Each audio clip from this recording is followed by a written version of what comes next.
හයි ඔන්න අද මට ක්‍රේවිං එකක් ආවා දිවුල් අච්චාරු කන්න. ඊට පස්සේ දැන් මේ ගැට ටිකක් හෙව්වේ. හැබැයි හම්බුනේ නම් පොඩ්ඩක් පැහිච්ච ගෙඩි.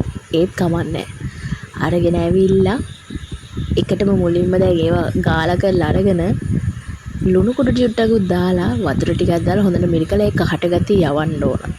ඒ ඇව්වට පස්සේ තියන්නේ ඕන්න ඔහොම. ඊට පස්සේ ඕකට මිකුරු ටිකක් දාගෙන ටිකක් සැරට හිටින්න ඕනනේ.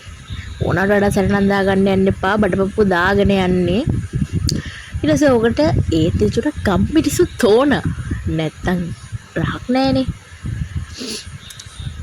ඊට පස්සේ මොනවද දාන්නේ?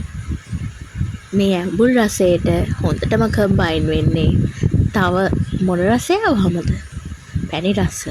ඒකට අපි දාගන්න ඕන සීනි ටිකක්. ඔන්න දැන් සීනි ටිකකුත් දාගත්තා. දැන් තියෙන්නේ අනගන්න. ඔන්න දැන් අනනවා.